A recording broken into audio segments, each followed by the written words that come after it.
लोकसभा चुनाव को लेकर हरियाणा भाजपा एक्टिव मोड में आ गई है। भाजपा ने सभी 10 लोकसभा सीटों पर संभावित उम्मीदवारों के नाम को लेकर होमवर्क पूरा कर लिया है, जिसके मद्देनजर आज हरियाणा के सभी 20 ऑब्जर्वरों के साथ नई दिल्ली में प्रदेश चुनाव समिति की बैठक हुई।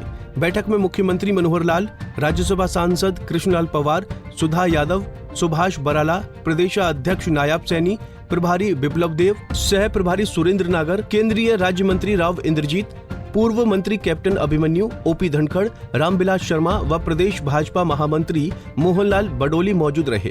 बैठक में ऑब्जर्वरों की रिपोर्ट पर उम्मीदवारों के नाम पर गहन चर्चा हुई, जिसके बाद सभी लोकसभा सीटों का पैनल तैयार किया गया। सबसे पहले तो चुनाव समिति की बैठकें होती हैं, हर सीट का पैनल बनाया जाता है, उसके ऊपर डिस्कशन होता है और फिर केंद्रीय चुनाव समिति के पास में पैनल जाता है और वहां पर निर्णय किया जाता है। मौजूदा सांसदों को लेके मैम कोई फॉर्मूला, क्योंकि 75 पार वाला तो फॉर्मूला हमने देखा मौजूदा सांसदों का फॉर्मूला केंद्र तय करेगा, वो राज्य के जुरिस्डिक्शन के बाहर। कितने नामों पर डिस्कशन, 10 सीट के 10 पे लड़ना है या फिर जेजेपी के साथ कोई गठबंधन भी हो सकता है? भारतीय जनता पार्टी तो सभी पर तैयारी करेगी, गठबंधन का काम भी ऊपर वालों का है, राज्य का नहीं है। पैनल बन गया, कितने एक सीट से कितने लोगों के पैनल है मैम? पैनल अलग अलग है, किसी सीट पे 2 हैं, किसी पे 4, किसी पे 5। मुझे लगता है कि चुनाव जब तक घोषित होंगे तब तक इसकी घोषणा भी हो जाएगी। दरअसल भारतीय जनता पार्टी आगामी लोकसभा चुनाव में भी 2019 का रिकॉर्ड दोहराना चाहती है। भाजपा एक बार फिर से पीएम मोदी के चेहरे पर चुनाव में कूदने जा रही है, जिसको लेकर सभी 10 लोकसभा सीटों पर उम्मीदवारों को लेकर आज गहन चर्चा की गई।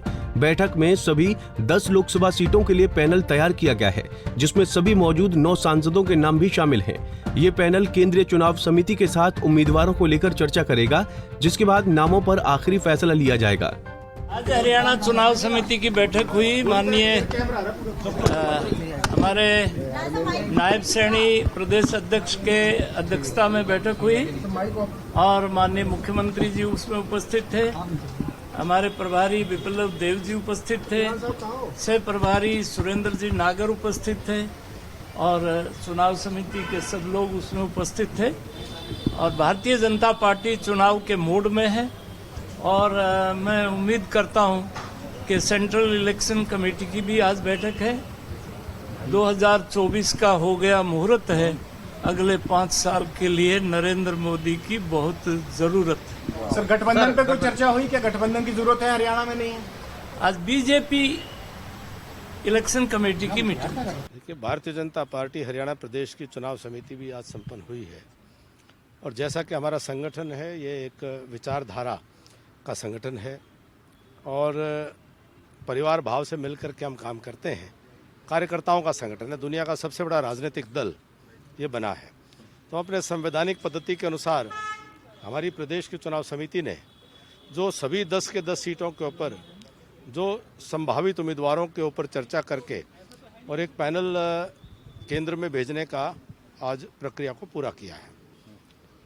और लगातार निरंतर भारतीय जनता पार्टी, आप लोग जैसे कहते हैं कि चुनावी मोड में रहती है, हम हमेशा एक अच्छी सेना की तरीके से हमारे सैनिक हर मोर्चे पर, हर जिले, हर मंडल, हर गांव, शक्ति केंद्र, हर बूथ और हर पन्ना तक हमारे कार्यकर्ता पूरी तरह से तैयार हैं, मुस्तैद हैं और वो जानते हैं उनका समर्पण देश को है, समाज को है, हमारी विचारधारा को है।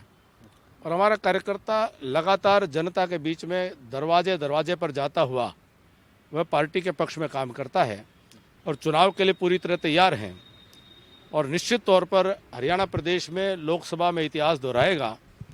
पिछली बार 10 के 10 कमल के फूल मोदी जी की झोली में डालने का काम हरियाणा प्रदेश ने किया था। एक बार फिर से मोदी सरकार का संकल्प हरियाणा प्रदेश की जनता ने लिया है और 10 के 10 सीटें कमल के फूल पर हरियाणा प्रदेश में भारतीय जनता पार्टी विजयी होगी। देश में 370 पार, एनडीए 400 पार का संकल्प पूरा होगा। दिल्ली में हुई हरियाणा चुनाव समिति की बैठक और बैठक में तैयार किए गए सभी 10 सीटों पर पैनल को लेकर एक बात तो साफ होती है कि भाजपा लोकसभा चुनाव में गठबंधन के साथ नहीं जाने वाली।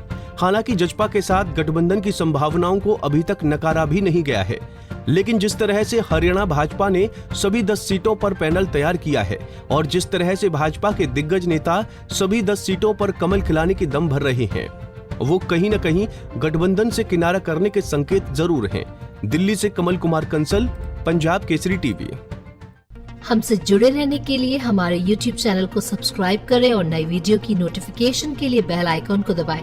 अगर आप ये वीडियो Facebook पर देख रहे हैं तो लाइक जरूर करें और ज्यादा से ज्यादा शेयर करें। धन्यवाद।